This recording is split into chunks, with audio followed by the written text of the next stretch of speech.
So here we can take a look at the cut quality.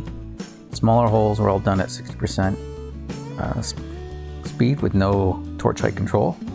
The one large hole on the outside were done at full speed, which was 48 inches per minute with torch height control.